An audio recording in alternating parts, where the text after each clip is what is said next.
प्यारे विद्यार्थियों, @UNIC+2.0 में आप सभी का स्वागत है। हम लोग अल्टरनेटिव करंट पढ़ रहे थे, प्रत्यावर्ती धारा, जिसका आज लेक्चर नंबर 3 है। इससे पहले वाले लेक्चर में हम लोगों ने सीखा था क्या कि types of alternative current circuit, यानी कि प्रत्यावर्ती धारा परिपथ के प्रकार, जिसमें हम लोगों ने क्या सीखा था कि जो प्रत्यावर्ती धारा परिपथ होते हैं वो कितने प्रकार के होते हैं। तो आप लोगों को बताया गया था कि जो प्रत्यावर्ती धारा परिपथ होता है वो 7 प्रकार का होता है। आज इन्हीं परिपथों के बारे में हम लोग डिस्कस करेंगे। तो जो सबसे पहला परिपथ हमारा था वो क्या था कि जब परिपथ में केवल शुद्ध प्रतिरोध R लगा हो। पहला वाला क्या था कि जब परिपथ में केवल शुद्ध प्रतिरोध R लगा हो। जब परिपथ में केवल शुद्ध प्रतिरोध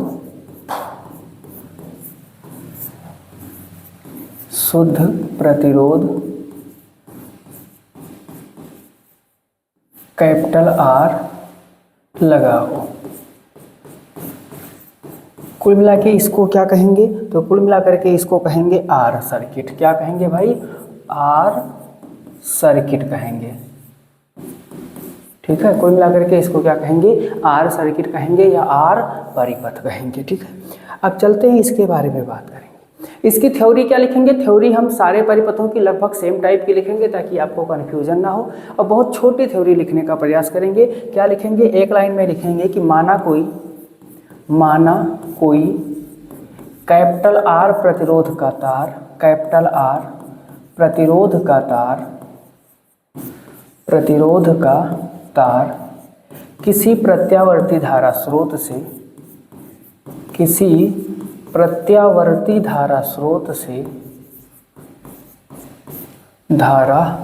से जुड़ा हुआ है। धारा स्रोत से जुड़ा हुआ है। फिर क्या मान लेंगे कि माना किसी क्षण स्रोत का प्रत्यावर्ती वोल्टेज, स्रोत का तात्क्षणिक प्रत्यावर्ती वोल्टेज,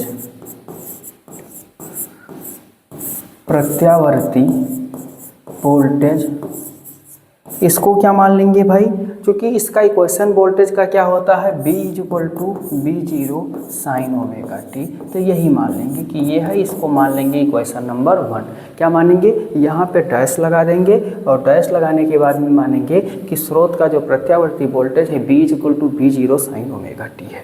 जरा इसका अगर हमें सिंबल बनाना हो तो ये प्रत्यावर्ती धारा का सिंबल हो गया। और ये क्या हो गया भैया? एक तार हम लोगों ने इस परिपथ में जोड़ दिया है जिसका रेजिस्टेंस क्या है? कैपिटल R है। ये हो जाएगा B = V0 sin omega t। क्या हो जाएगा? B = V0 sin omega t हो जाएगा। ठीक, अब करेंगे क्या? हम मान लेंगे कि माना परिपथ में स्मॉल I धारा प्रवाहित हो रही है। माना परिपथ में स्मॉल I धारा प्रवाहित हो रही है। देखो भैया, ये है भौतिक विज्ञान, और भौतिक विज्ञान में हम लोग करते क्या हैं? जितना भी एक्सप्रेशन निकालते हैं सब मान के निकालते हैं, कुछ दिया नहीं होता है। हाँ, मानने के बाद में ऑथेंटिक रीजन देते हैं कि ये चीज़ ऐसे होगी और ये ऐसे होगी तो ये वैल्यू ऐसे आएगी। इसीलिए जहाँ भी लिखा है यहाँ पे भी हमने, ये देखिए, यहाँ पर भी हमने माना वर्ड लिखा, यहाँ पर भी हमने माना वर्ड लिखा, और यहाँ पर भी हमने क्या लिखा? माना वर्ड लिखा। अब इसके बाद माना वर्ड नहीं यूज करेंगे, क्या करेंगे? रीजन पे आएंगे। रीजन पे क्या आएंगे? लिखेंगे ओम के नियम से। किसके नियम से? ओम के नियम से। अब ओम का नियम क्या कहता है? तो आपने पढ़ा है कि जो ओम का नियम है वो कहता है B = IR। B = क्या कहता है? IR कहता है। अब यदि ये ओम का नियम B = IR कहता है तो यहाँ से I = हमको क्या मिल जाएगा? B/R मिल जाएगा। तो I = क्या मिलेगा? B की वैल्यू है V0 sin ओमेगा t/R हो जाएगा। B0/R क्या हो जाएगा? sin ओमेगा t हो जाएगा। यहाँ देखिए, ये जो B0/R है ये क्या होगी? करंट की मैक्सिमम वैल्यू होगी, जिसको हम लोग I0 से डिपेंड करेंगे। तो यहाँ पे रख देंगे I इक्वल टू क्या मिल जाएगा, I not sign omega T मिल जाएगी। इसको मान लेंगे समीकरण नंबर 2। बस काम कंप्लीट हो गया। हमने आपको क्या बताया कि प्रत्यावर्ती धारा परिपथ जब भी हम पढ़ेंगे तो हमको दो चीज़ें निकालनी होंगी कि इस परिपथ का प्रतिरोध क्या होगा और इस परिपथ में धारा I और वोल्टेज V के बीच में कलांतर क्या होगा। तो प्रतिरोध तो यहाँ पहले ही दिया हुआ था कि तार का प्रतिरोध कैपिटल R है, तो इस वाले परिपथ में हमें प्रतिरोध निकालना ही नहीं था, कलांतर की बात करनी थी। कलांतर की बात करनी थी। इक्वेशन 1 में साइन का गुणांक क्या है, ओमेगा टी है। एंड इक्वेशन 2 में क्या है भाई, इक्वेशन 2 में भी साइन का गुणांक ओमेगा टी है। तो हम लिखेंगे समीकरण 1 व 2 से, 1 व 2 से स्पष्ट है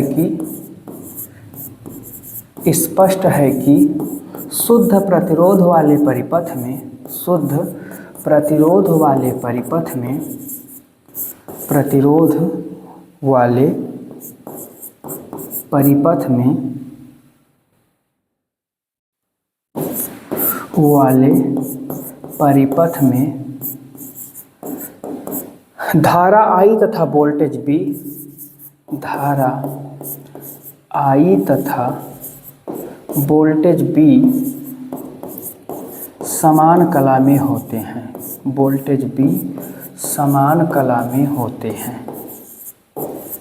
समान कला में होते हैं। ये सबसे आसान परिपथ है। अब इसका यूज हम लोग आगे करेंगे। इसका यूज हम लोग कहाँ करेंगे, आगे करेंगे। इसमें जो इम्पोर्टेंट बात है वो क्या है, ये इतनी लाइन कि धारा I तथा वोल्टेज भी किस कला में होते हैं, समान कला में होते हैं। ये इतना इम्पोर्टेंट है। कौन सा सर्किट था, आर सर्किट था। आर सर्किट में हमने क्या सीखा कि जो धारा I है वो वोल्टेज V के क्या होगी, समान कला में होगी। तो ये हमारी पहला परिपथ क्या हो गया, यहाँ पे कंप्लीट होता है। अब हम लोग क्या करेंगे, अपने दूसरे परिपथ पर चलेंगे।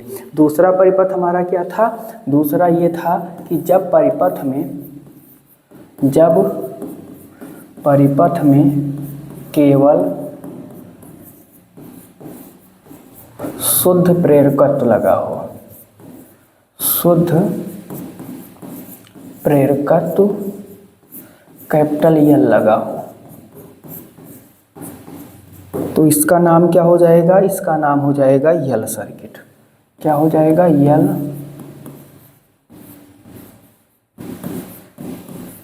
सर्किट हो जाएगा। अब L सर्किट हो जाएगा, इसको क्या कहेंगे भाई, इसमें क्या चीज होता है जरा इसको देखेंगे।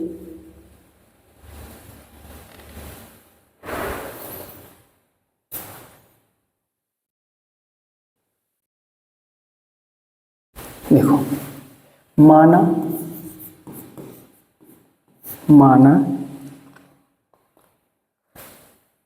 कैपिटल L स्वप्रेरकत्व की कोई कुंडली, स्वप्रेरकत्व, एक सेकेंड, लैंग्वेज सबका सेम रखेंगे। लैंग्वेज क्या रखेंगे, सीमा सही है। कैपिटल L स्वप्रेरकत्व की कोई कुंडली किसी प्रत्यावर्ती धारा स्रोत से, प्रत्यावर्ती धारा स्रोत से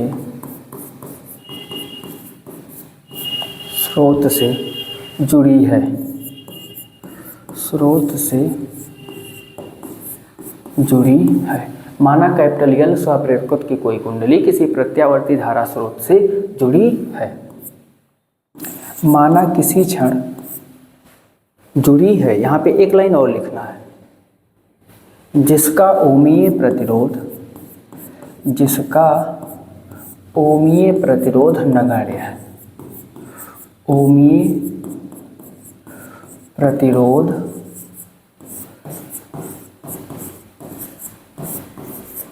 नगण्य है। फिर क्या लिखेंगे कि माना किसी क्षण परिपथ की तात्क्षणिक वोल्टता यानी इंस्टेंटेनियस वैल्यू जो वोल्टता है वो क्या है, B = B0 sine omega T है। इसको मान लेंगे इक्वेशन 1। इतना आपको लिखना ही लिखना है। यानी b = b0 sin ω t आपको मानना ही मानना है। तो हमने मान लिया कि माना किसी क्षण परिपथ की तात्क्षणिक पोलता क्या है, b = b0 sin ω t है। अब हम इसमें क्या करेंगे कि जब इसमें प्रत्यावर्ती धारा प्रवाहित करेंगे तो प्रत्यावर्ती धारा होती क्या है भाई, परिमाण व दिशा लगातार बदलती रहती है। परिमाण व दिशा बदलने के कारण इस कुंडली में क्या होगा, एक प्रेरित विभवांतर उत्पन्न हो जाएगा। तो उसी कॉन्सेप्ट को हम लोग यूज करेंगे, लिखेंगे जब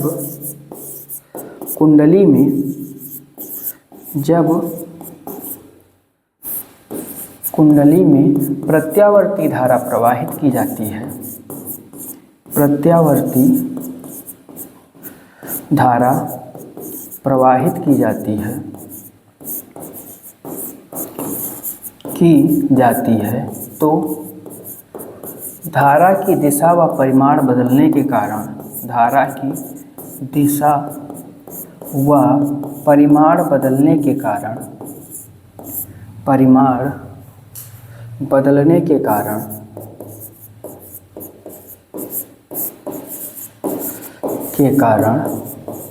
कुंडली में प्रेरित विभवांतर उत्पन्न हो जाता है, प्रेरित विभवांतर। और जो विभवांतर उत्पन्न होता है वो क्या होता है भाई, L/dI/dt उत्पन्न हो जाता है, उत्पन्न हो जाता है, जो कि परिमाण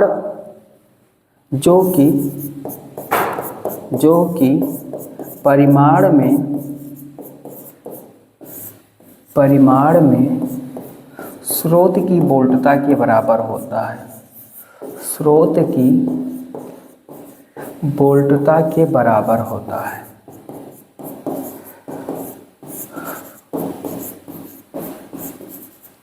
बस स्रोत की वोल्टता के बराबर होता है। यहाँ पे लिखेंगे अतः क्या हो जाएगा भाई, L/dI/dt = हो जाएगा B0 sin ω/t। तो यहाँ से L/dI = हो जाएगा B0 sin ω/t/dt। अब ये हमको एक इक्वेशन मिला, इस इक्वेशन क्या करेंगे, 0 से t तक समाकलन कर देंगे, 0 से t तक क्या करेंगे, समाकलन करने पर, समाकलन करने पर जब इस इक्वेशन का 0 से t तक समाकलन करेंगे तो ये हो जाएगा हमारा L/I = ये हो जाएगा B0। एक सेकेंड, एक लाइन और लिख लेते हैं, क्या लिखेंगे, यहाँ पे हो जाएगा ये DI 0 से t, अब E = B0/L, L को हम इधर ले आए हैं, ये हो जाएगा 0 से t sin ω/t। समाकलन करेंगे तो ये हो जाएगा I, समाकलन कैसे किया जाता है कल वाली क्लास में सबका बता चुके हैं। ये हो जाएगा B0/L, अब ये क्या हो जाएगा माइनस cos ω/t/ω 0 से t, क्या हो जाएगा 0 से t हो जाएगा। ठीक है, इसका जब हम लोग समाकलन करेंगे तो ये क्या हो जाएगा 0 से t हो जाएगा। अब तो यहाँ पे जो हम समाकलन करेंगे, चूँकि इंस्टैंटेनियस वैल्यू लेकर के चल रहे हैं तो हमको ये लिमिट वाली वैल्यू रखने की कोई ज़रूरत ही नहीं है, केवल यही लिख देंगे क्या कि समाकलन करने पर, केवल क्या लिख देंगे, समाकलन करने पर, समाकलन करने पर समाकलन करेंगे तो ये हो जाएगा L/I = B0 और इसका समाकलन हो जाएगा cos ω/t/ω हो जाएगा। L को इधर ले आइए, I = B0 और ये क्या हो जाएगा ω/L हो जाएगा, और ये हो गया माइनस में cos ω/t, माइनस में क्या हो गया cos ω/t। ध्यान दीजिएगा हम लोग करेंगे क्या, ध्यान दीजिएगा हम लोग करेंगे क्या, अब ये जो B not upon omega L है, since B not upon omega L is equal to हो जाएगा आई नॉट, तो ये हो गया I is equal to I not और माइनस में कास ओमेगा टी। अब एक चीज़ ये बताइए, जो भी हमें इक्वेशन मिलता है करंट का उसमें साइन लगा होता है, यहाँ कास लगा हुआ है, कास को किस में कन्वर्ट करना है, साइन में कन्वर्ट करना है। और ये भी ध्यान रखना है कि ये वाला नेगेटिव जो पॉइंट है ये भी हट जाए, तो हम लोग करेंगे क्या, इसको लिख देंगे cos pi by 2 minus omega T. क्या लिख देंगे, इसको कास को चेंज करना है, तो कास को चेंज करने के लिए साइन में अगर हम लिख दें क्या कि sign pi by 2 minus omega T, तो ये होगा कास ओमेगा टी के, किसके होगा, कास ओमेगा टी के। यही चीज़ उठा करके यहाँ पर हम पुटअप कर देंगे, और कास पे निगेटिव का इफेक्ट पड़ता नहीं है तो कोई विशेष अंतर नहीं आएगा। जब इसको हम उठा करके यहाँ पर पुटअप करेंगे तो हमको क्या मिल जाएगा, हमको मिलेगा I is equal to I not और ये हो जाएगा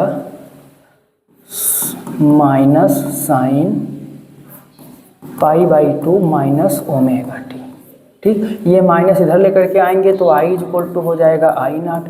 अब ये पाई बाई 2 माइनस हो जाएगा, क्या हो जाएगा भाई, पाई बाई 2 माइनस हो जाएगा, तो ये हो जाएगा sign omega T minus pi by 2 हो जाएगा। इसको मान लेंगे समीकरण नंबर 2, और 2 मानने के बाद में लिखेंगे क्या, समीकरण 1 व 2 की तुलना करने पर, 1 व 2 की तुलना करने पर, 1 व 2 की जब तुलना करें तो देखो समीकरण 1 जो हमको मिला था यहीं पे लिखे रहे हैं, b is equal to B0 sine omega t मिला था। यहाँ पे ओमेगा टी है, यहाँ पे क्या है, माइनस पाई बाई 2 है। तो तुलना करने पर यह ज्ञात होता है कि शुद्ध प्रेरकत्व वाले परिपथ में, शुद्ध प्रेरकत्व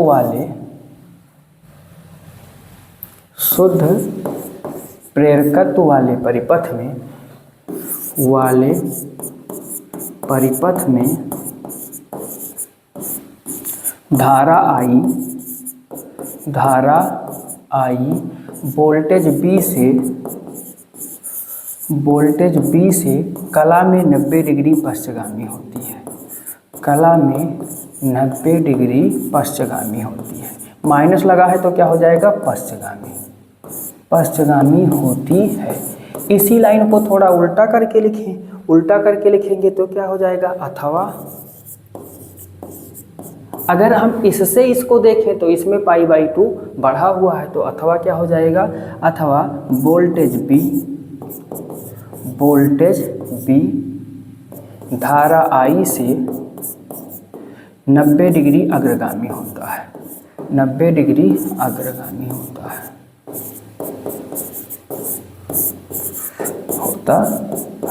ये 2 लाइन हो गई। 2 लाइन के बाद में बीच में अगर आपको याद होगा तो हम लोगों ने कुछ यहाँ पे सब्स्टिट्यूट किया था, ये portion B not upon omega L is equal to I not. तो इस पे हम क्या करेंगे,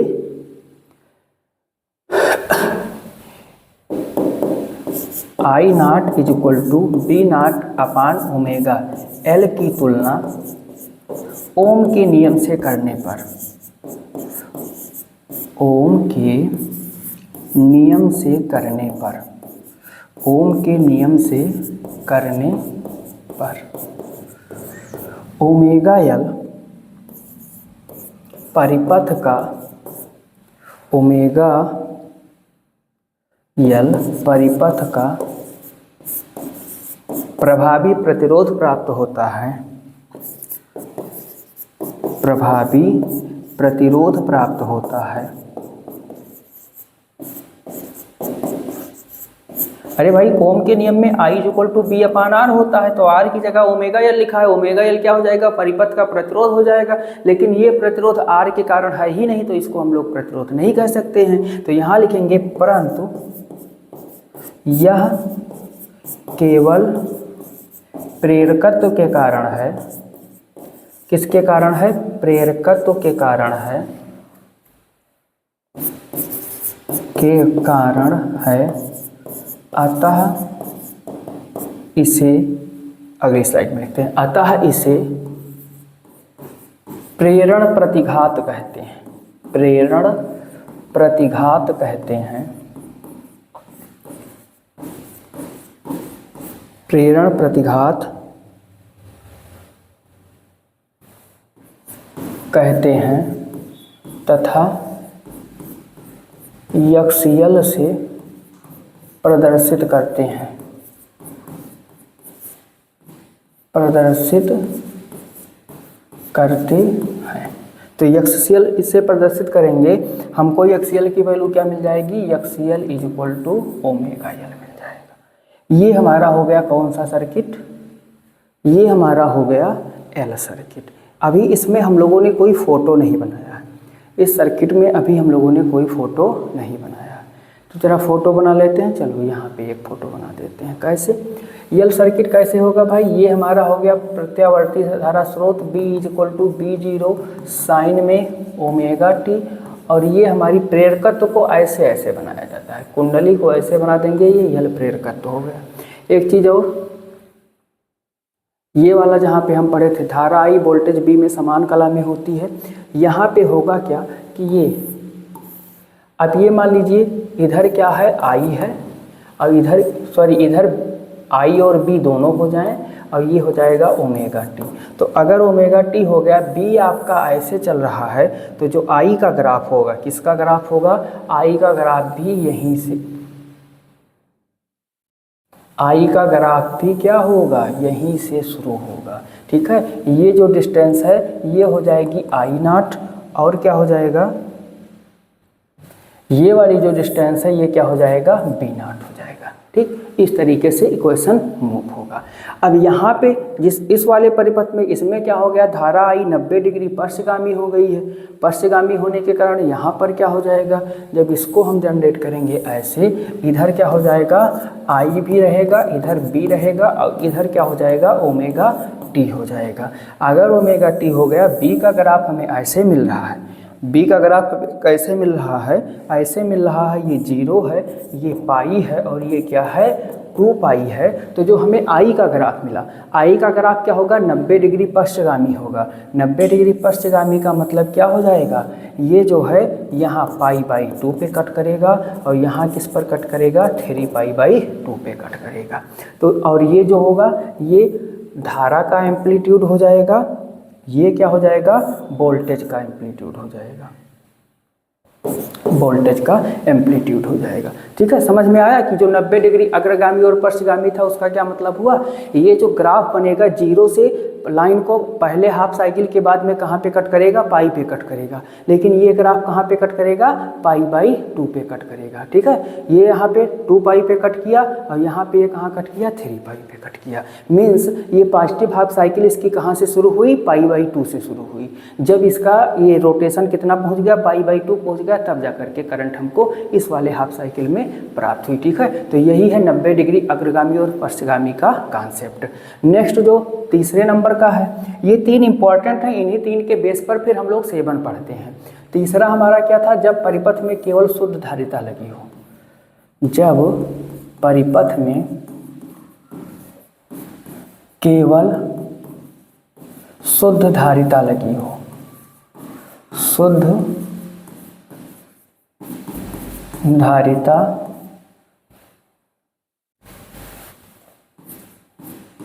C लगी हो।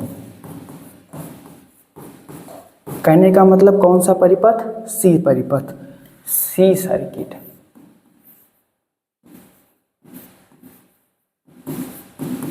C सर्किट, इस सर्किट में क्या हो जाएगा, C धारिता का मतलब क्या कि परिपथ में अब केवल संधारित्र लगा हुआ है, ना तो रेजिस्टेंस लगा हुआ है, ना इंडक्टेंस लगा हुआ है, ना प्रतिरोध लगा हुआ है, ना प्रेरकत्व लगा हुआ है। तो हम मान लेंगे कि माना कैपिटल C धारिता, इस C को थोड़ा बड़ा बना देते हैं क्योंकि इसका नाम हम लोगों ने क्या रखा है, कैपिटल रखा। कैपिटल C धारिता का कोई संधारित्र किसी प्रत्यावर्ती धारा स्रोत से, किसी प्रत्यावर्ती धारा स्रोत से जुड़ा है, प्रत्यावर्ती धारा स्रोत से जुड़ा है, जिसका ओमीय प्रतिरोध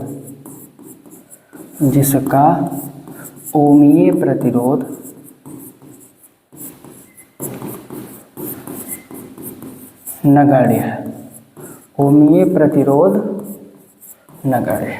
ठीक, ये हमने मान लिया। फिर क्या लिखेंगे कि माना परिपथ की तात्क्षणिक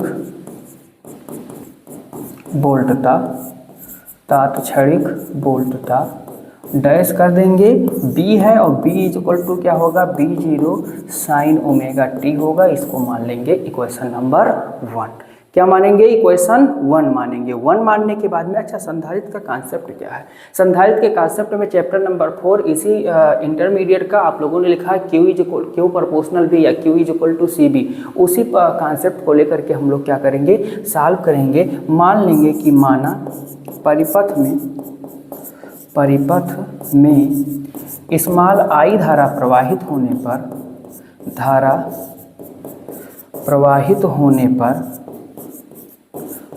पर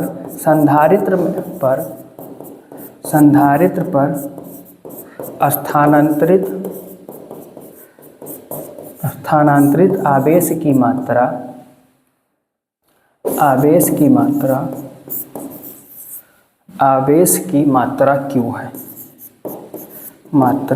Q है। एक सेकेंड ये समझ लेते हैं कि ये संधारित्र प्रत्यावर्ती धारा परिपथ में करता क्या है। ध्यान दीजिएगा, मान लीजिए कि ये दोनों संधारित्र की प्लेटें हैं, ये दोनों संधारित्र की क्या है, प्लेटें हैं। एक पॉजिटिव प्लेट है और क्या है, एक निगेटिव प्लेट है। एक पॉजिटिव प्लेट है और एक क्या है, निगेटिव प्लेट है। जब इनको किसी अल्टरनेटिव स्रोत से जोड़ा जाएगा तो ये संधारित्र करते क्या है, जितना इस पर प्लस आवेश मिलेगा उतना इसको निगेटिव आवेश दे देंगे। पॉजिटिव हाफ साइकिल में ये धनात्मक होगा तो ये ऋणात्मक होगा, निगेटिव हाफ साइकिल में ये निगेटिव हो जाएगा तो ये क्या हो जाएगा, पॉजिटिव हो जाएगा।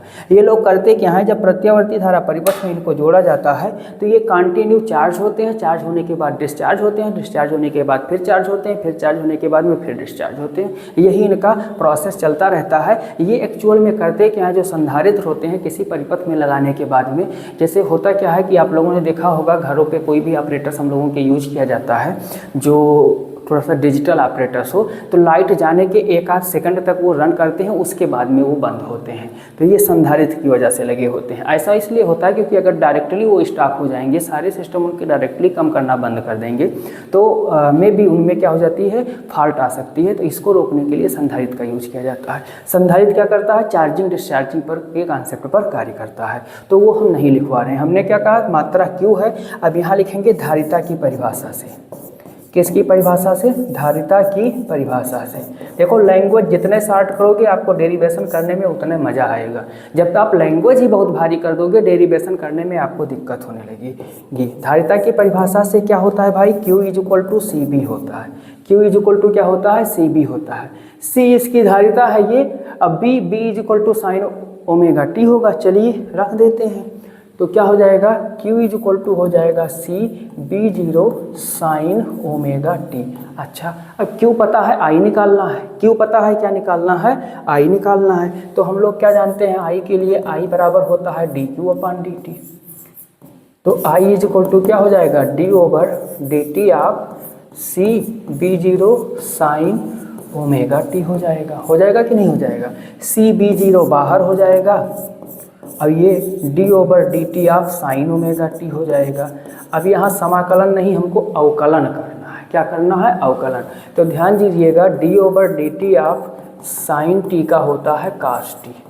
साइन टी का क्या होता है, कास टी होता है। यहाँ पे लगा देंगे I इज इक्वल टू क्या हो जाएगा, CB0, ये हो जाएगा cos omega t. Cos omega t, अगर टी होता तो कास टी हो जाता, ओमेगा लगा हुआ है यहाँ पे, क्या हो जाएगा, इनटू में ओमेगा हो जाएगा। ये ओमेगा आगे चला आएगा, ये ओमेगा क्या हो जाएगा, आगे चला आएगा।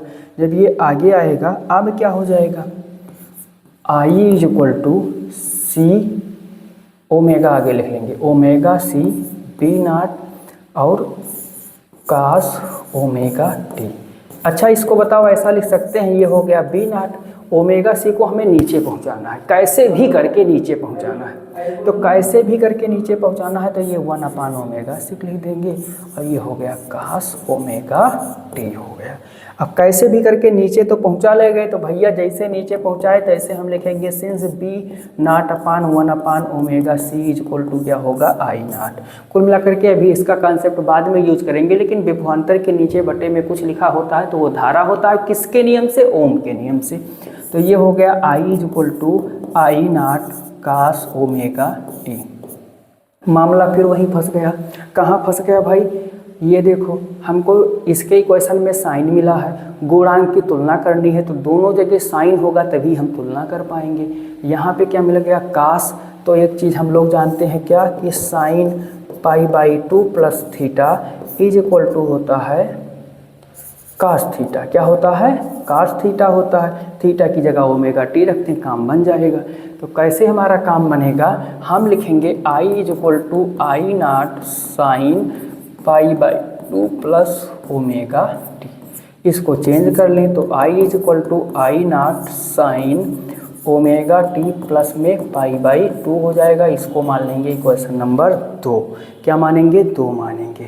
अब 2 मानने के बाद में ज़रा देखिए एक कहाँ गया, एक है ये, यहाँ है ω/t और यहाँ पे क्या है ω/t प्लस π/2। एक को हम लोग यहाँ पे लिख लेते हैं B0 साइन ω/t, ये हमारा क्या है एक। अब यहाँ लिखेंगे क्या कि समीकरण 1 व 2 की तुलना करने पर, 2 की तुलना करने पर यह ज्ञात होता है कि केवल धारिता वाले परिपथ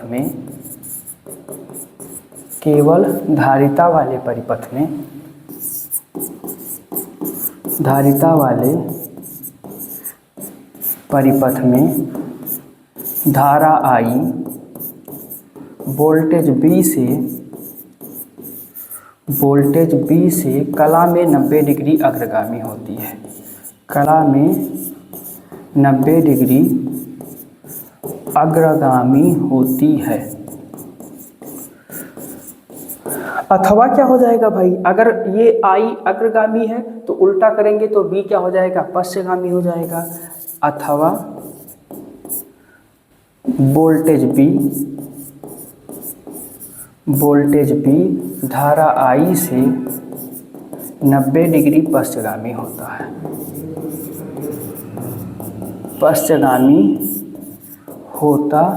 है, ये हो गया। ठीक, अब करना क्या है, ये तो हमने कलांतर निकाल लिया। हमने क्या कहा था, कलांतर के साथ में हमें थोड़ा सा चर्चा करनी है किसकी, प्रतिरोध की। तो अभी हमको एक चीज़ ये मिला था, ये वाली क्वांटिटी, इसकी चर्चा कर लेते हैं। इसकी तुलना ओम से नियम से करेंगे। I0 = B0/1/ω/c की तुलना ओम के नियम से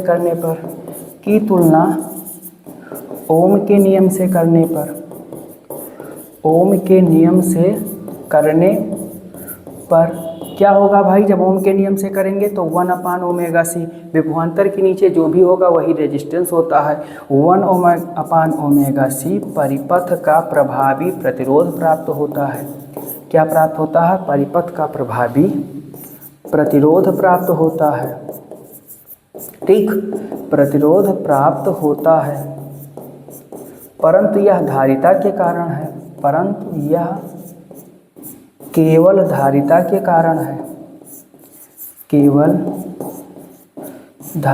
कारण है,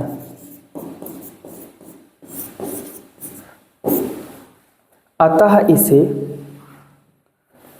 इसे धारितीय प्रतिघात कहते हैं। क्या कहते हैं, धारितीय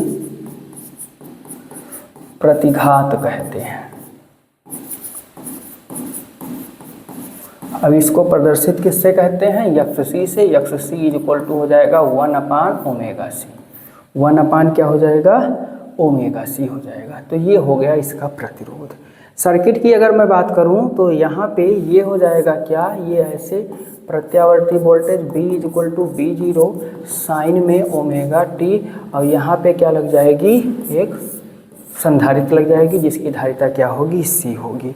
अगर धारा और वोल्टेज के इक्वेशन की बात करी जाए और वोल्टेज आपका ऐसे रन कर रहा है, ये आपका ओमेगा टी है, ये आपका B इसी डायरेक्शन में I है, ये आपका B नॉट है। तो जो I की शुरुआत होगी, चूँकि I इसमें 90 डिग्री अग्रगामी है, तो ये ऐसे निकलेगी। कैसे निकलेगी? ऐसे निकलेगी π/2 और ये क्या हो जाएगा 3π/2।